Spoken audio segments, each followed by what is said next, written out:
look at tonight's giant 13-game NHL slate on DraftKings. I've got the spreadsheet updated with the confirmed and probable goalies for tonight. And we've got quite a few good spots. Nothing stands out as the obvious best team to stack on the slate. Florida 1 has the highest targetability score. And then we have a bunch of road teams in pretty good spots here, so we can maybe look at line 2 to save some salary. Florida 2 and Dallas 1 are our first two. Florida 1 and Dallas 1 are the two best looking offenses for tonight. The two highest targetability scores going up against two goalies that have really been struggling lately, in Korpisalo and UPL. So you can look at Florida 1 and Dallas 1. And both, well, at least Dallas 1 has pretty good correlation if you look over on Daily Faceoff.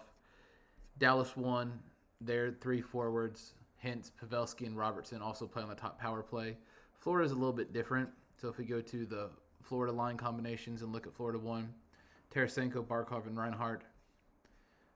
All three of those are also on the top power play. So you can go either Dallas 1 or Florida 1 as your main stack, and you get top line and top power play line correlation, which is always a nice boost.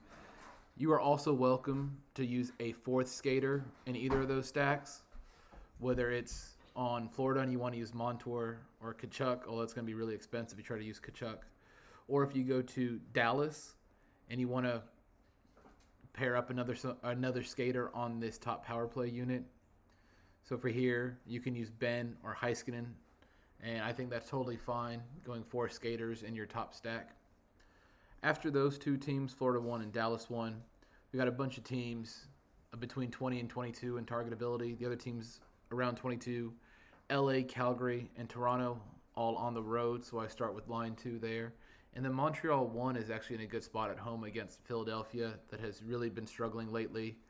Ersan has been the worst goalie on the slate, at least in the most recent 2 weeks or so, with an .852 save percentage.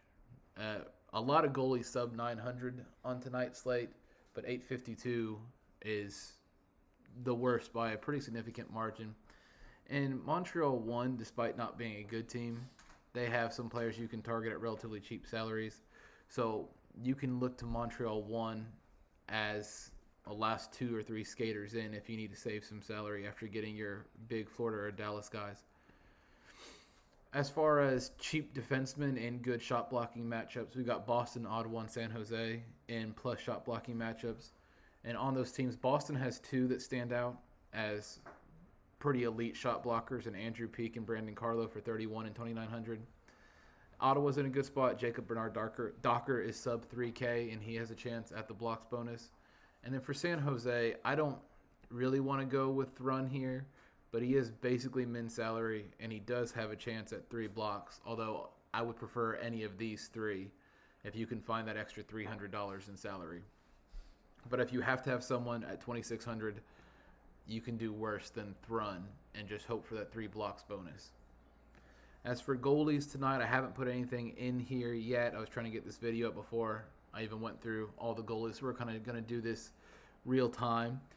Montembeault stands out as they have a higher targetability, and he's a cheaper salary than Ersan, so it's very possible that Montreal gets this win. And for $7,300, that's not a bad price at all for a goalie with a 50-50 or better chance at a win. Anything else stand out here? Jeez.